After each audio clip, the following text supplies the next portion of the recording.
అందరికీ నమస్కారం. నేను మీ గోపాల్ అయ్యంగార్. శ్రీమతే రామానుజాయ నమః. మనం 26వ తారీఖు జనవరి నుంచి 1వ తారీఖు ఫిబ్రవరి వరకు మేషరాశి నుంచి మీనరాశి వరకు వార ఫలాలు ఎలా ఉన్నాయో ఈ రోజు తెలుసుకుందాం. ఈ వారంలో గురుగ్రహం వచ్చేసి వృషభ రాశిలో, అలాగే కుజుడు వక్రంలో వచ్చాడండి, మిథున రాశిలో ఉన్నారు. అలాగే కేతు కన్యా రాశిలో ఉన్నారు. చంద్రుడు వృశ్చికం, ధనుసు, మకరం, కుంభం వరకు ప్రయాణిస్తున్నారు. అలాగే రవి, బుధ గ్రహాలు మనకి మకర రాశిలో ఉన్నారు.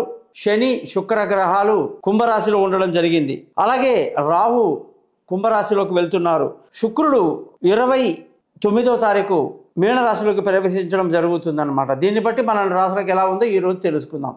ముఖ్యంగా మనం అందరం కూడా ప్రతిసారి కూడా ఒట్టి వారఫలం తెలుసుకోవటం, మన మంత్రాలు అవి ఏ పూజలు చేయాలనేది కాకుండా, రత్నాలు అవి కాకుండా, చాలా ఇంపార్టెంట్ విషయం ఏంటంటే ఒక్కొక్క గ్రహం యొక్క ప్రత్యేకత కూడా తెలుసుకోవటం ఎంతైనా మంచిది. బుధ గ్రహం ఈసారి అన్ని రాశులకు కూడా మారడం వల్ల ఎలాంటి ఫలితాలు వస్తాయి, ఎవరు ఈ బుధ గ్రహం ఎవరు అని కానీ మనం ఆలోచిస్తే, మన ఆధ్యాత్మికటువంటి విషయంలో కానీ, శాస్త్రపరంగా కానివ్వండి, జ్యోతిష శాస్త్రంలో కూడా ఎక్కడా ఎవ్వరూ చెప్పలేని అనేక రహస్యాలు చెప్పబడ్డాయి. బుధగ్రహము చంద్రగ్రహం యొక్క సంతానం అంట, చంద్రుడి యొక్క కొడుకంట బుధుడు. ఎంతో చెప్పడానికి వినడానికి ఆశ్చర్యంగా ఉంటుంది. ఏదైనా ప్లానెట్కి ఇంకో ప్లానెట్ పుట్టడం ఏమిటి అని ఏమన్నా, సైంటిఫిక్గా కూడా దీనికి ఎక్కడా ఆధారాలు లేవు. సైంటిఫిక్గా ఎవరు కూడా దాన్ని యాక్సెప్ట్ చేయరు. కానీ మన యొక్క పురాణాల్లో బుధుడు ఎవరు అంటే చంద్రుడి యొక్క సంతానము అంటారు. ఇందులో సైంటిఫిక్గా అంటే మనం లాజిక్గా కూడా అద్భుతంగా ఒక మాట చెప్పొచ్చు. చంద్రుడు అంటే మనస్సు, బుధుడు అంటే బుద్ధి. చంద్రుడి నుంచి మనకి మనస్సు నుంచి, ఆలోచన నుంచి బుద్ధి అనేది ఒకటి ఏర్పడుతుంది. కామన్ సెన్స్ అంటాం దాన్ని. నువ్వు బుద్ధి వాడవయ్యా అంటారు. అంటే నువ్వు మనసు వాడుతున్నావు. మనసు వాడకు. మనసుకి ఏం తెలుసు? స్పాట్లో రిప్లై ఇచ్చేస్తుంది. అది నువ్వు తిడితే అది తిట్టేస్తుంది, నువ్వు కొడితే అది కొట్టేస్తుంది. అది నువ్వేం చెప్తే అది రిప్లై. మనసుకు ఎటువంటి విచక్షణ జ్ఞానం ఉండదు. కానీ మనస్సు నుంచి పుట్టినటువంటి బుద్ధికి వికాసం ఉంటుంది, ఆలోచన విధానం ఉంటుంది. ఏది తప్పు, ఏది ఒప్పు, ఏది మాట్లాడాలి, ఏది మాట్లాడొద్దు అని చెప్పేదే బుద్ధి అన్నమాట. అందుకే మీకు బుద్ధి లేదా అంటే చాలామంది చాలా తప్పుగా అనుకుంటారు. అందుకే చంద్రుడు అంటే మనసు నుంచి బుద్ధి ఏర్పడింది, బుధుడు ఏర్పడ్డాడు అని చెప్పి ఒక లాజిక్ చెప్పాలి. ఇలాగే చంద్రుడు చదువు కోసం బృహస్పతి దగ్గరికి, చదువుకోవడానికి దేవతల గురువు దగ్గర బృహస్పతి దగ్గరికి వెళ్తే, ఆయన చదువు చెబుతున్నప్పుడు ఆయన ఆశ్రమంలో ఉంటూ బృహస్పతి యొక్క భార్య తార అనే స్త్రీ ఉంటుంది. ఆవిడ దేవకన్య. ఆవిడ గురువు నిరాధారణకు గురవుతుంది. గురువు ఆమెను పట్టించుకోడు. యవ్వనంలో ఉన్నటువంటి తారకి కోరికలు ఎక్కువ ఉంటాయి. అలా ఆ విషయాన్ని గ్రహించినటువంటి విద్యార్థిగా వచ్చిన చంద్రుడు తార మీద మనసు పడి తారను తీసుకొని వెళ్ళిపోతాడట. వెళ్ళి ఏదో గ్రహమండలంలో కాపురం పెట్టేస్తాడు. వాళ్లకు సంతానం కలుగుతుందన్నమాట. ఆ సంతానమే బుధుడు.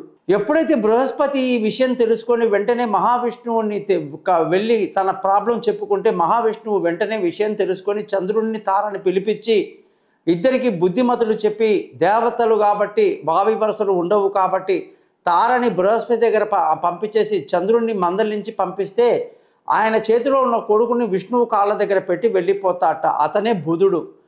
ఆ విధంగా ఆ బుధుడికి ఆధిపత్యం వహించేది మహావిష్ణువే పెంచుకుంటాడు. కాబట్టి బుధగ్రహం కొరకు అందరూ మహావిష్ణువును సేవిస్తారన్నమాట. ఇది బుధగ్రహం యొక్క చరిత్ర. ఈసారి బుధుడు మకర రాశిలోకి వచ్చి 12 రాశులకు ఏం చేస్తాడో మనం తెలుసుకుందాం.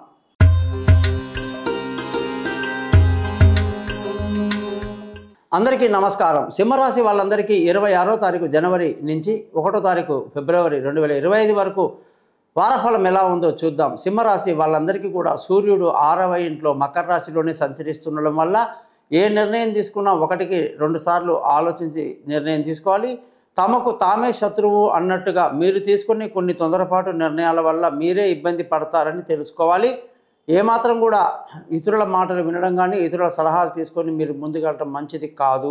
సింహరాశి వాళ్ళందరికీ కూడా ఆరోగ్యం పట్ల శ్రద్ధ వహించాల్సి ఉంటుంది. బుధగ్రహం యొక్క మార్పు మీకు పంచమంలో ఉన్న బుధుడు 6వ ఇంట్లోకి రావటం వల్ల ధన ఆదాయం మీద దెబ్బ పడుతుంది. సమయానికి డబ్బు అందకపోవటం, కుటుంబంలో మనశ్శాంతి బాగా తగ్గిపోవటం, పిల్లల చదువులో బాగా వెనక పడిపోవడం లాంటివి జరుగుతాయన్నమాట. వ్యాపారంలో తీవ్ర నష్టానికి కూడా దారితీసే అవకాశాలు ఈ రాశి వాళ్లకు లేకపోలేదు. మరి సింహరాశి వాళ్ళు వ్యాపారస్తులందరూ కూడా జాగ్రత్తగా ఉండాల్సిన పరిస్థితి, రోజు విష్ణు సహస్రనామ మంత్రాన్ని చదువుకోవాల్సిన పరిస్థితి కూడా ఈ రాశి వాళ్ళకు చెప్పాలి. ముఖ్యంగా విష్ణు సహస్రనామాని కన్నా కూడా ఆదిత్య హృదయం అనే మంత్రాన్ని ఎంత బాగా చదువుకుంటే వీళ్ళకి అంత మేలు జరుగుతుంది అని ఈ వారం చెప్పడం జరిగింది. మరి భార్యాభర్తల మధ్య చక్కటి సయోధ్య కలిగి సంతోషంగా ఆనందంగా ఉంటారు. దూరంగా ఉన్న వాళ్ళు కలుసుకుంటారు. పెళ్లి కాని వాళ్ళకు పెళ్లి కుదురుతుంది. ప్రేమికులకు చాలా అనుకూలమైన వారంగా ఈ వారాన్ని చెప్పాలి. అదృష్టంగానే చూసుకుంటే ఈ వారంలో అదృష్టం ఈ రాశి వాళ్ళకి చాలా బాగుంది. తండ్రి ఆశీస్సులు, పెద్దల ఆశీస్సులు, మామగారి ఆశీస్సులు ఉంటాయి. వాళ్ళ వల్ల రాసిన డబ్బులు, ఆస్తులు ఏమైనా ఉంటే వస్తుంది. వాళ్ళ సహకారం బాగా లభిస్తుంది. మీరు వాళ్ళని ఆశ్రయించవచ్చు. సింహరాశి వాళ్ళందరికీ ఉద్యోగ అవకాశాలు కానీ చూసుకుంటే బ్రహ్మాండంగా ఉంది. కొత్త ఉద్యోగంలో అవకాశాలు ఉంటాయి. ఇంటర్వ్యూలో సక్సెస్ అవుతాయి. పెద్దల ఆశీస్సులు బాగుంటుంది. అలాగే ప్రమోషన్లు, ఇంక్రిమెంట్లకి మంచి అవకాశాలు ఉన్నటువంటి వారంగా ఈ వారాన్ని చెప్పాలి. సింహరాశి వాళ్ళందరికీ కూడా ఖర్చుల విషయానికి వస్తే అధికంగా ఉండడానికి అవకాశం ఉంది. సింహరాశి వాళ్ళు నేను చెప్పినట్టుగా రోజు ఆదిత్య హృదయం చదవడం, విష్ణు సహస్రనామం చదవడం ఎంతో మేలు కలిగిస్తుంది. మాణిక్యం అనే రాయిని మీ యొక్క ఉంగరం వేలికి ధరించి రోజు నేను చెప్పిన సూర్యమంత్రాన్ని 6 సార్లు చదువుకోవడం, రోజు సూర్యోదయాన్ని చూడడం, సూర్య అస్తమయాన్ని చూడడం, సూర్యుని మధ్యాహ్నం సమయంలో ఆదిత్య హృదయం చదివి సూర్యుడికి కొంచెం ఆర్ఘ్యాన్ని ఇస్తే అది సింహరాశి వాళ్ళకు ఎంతో మేలు చేస్తుంది. మీలో ఉన్నటువంటి ఆత్మశక్తి పైకి వస్తుంది. మీరు మానసిక బుద్ధి కలిగి ఎటువంటి పొరపాట్లు చేయకుండా ఆరోగ్యంగా బ్రహ్మాండంగా ఉంటారని చెప్పేసి మనం చెప్పచ్చు. ఆదిత్య హృదయం అనే మంత్రంలోనే మీకు ముందుగానే అనేక అద్భుతమైన ఫలశ్రుతులు ఇవ్వటం జరుగుతుంది. ఆదిత్య హృదయంలోనే ఆదిత్య హృదయం పుణ్యం సర్వశత్రు వినాశనం జయావహం జపే నిత్యం అక్షయం పరమం శివం అనేది కాకుండా సర్వమంగళ మాంగళ్యం సర్వ పాప ప్రణాశనం చింతా శోక ప్రశమనం ఆయుర్వర్ధనం ఉత్తమం అనేటువంటి మాటలు కూడా మీరు అర్థం తెలుసుకోండి. అలాగే సూర్యాష్టకం కూడా మీకు ఎంతో మేలు చేస్తుంది. మాణిక్యాన్ని ఉంగరం వేలికి ధరించండి. అలాగే జపా కుసుమ సంకాసం కశ్యపేయం మహద్యుతిం అనే మంత్రాన్ని రోజు ఎన్నిసార్లైనా సరే జపం చెయ్యండి. మీరు ఆదివారం నాడు నిష్టగా ఉండి 12:30 వరకు ఏమీ తినకుండా సూర్యుడికి ఆర్ఘ్యమిచ్చి 6 చపాతీలు, అర గ్లాసు పాలు నైవేద్యం పెట్టి ఆ తర్వాత నేను చెప్పిన మంత్రాలన్నీ చదువుకొని పాలు మీరు తాగేసి చపాతీ ఆ రొట్టెని నూనె లేకుండా చేసిన దాన్ని ఆవుకు తినిపించడం వల్ల మీకు ఉన్నటువంటి సమస్యలన్నీ బయటపడతాయి. మీ జాతకంలో ఉన్న 50 పేజీలు మీకు పీడిఎఫ్ చేసి పంపడం, మీ జాతకాన్ని మీకు అర్థమయ్యేటట్టుగా 15 నిమిషాలు చదవడం, అలాగే ఎటువంటి దశ, అంతర్దశ, అందులో ఉన్న సమస్యలు అన్నీ డిస్కస్ చేయటం జరుగుతుంది.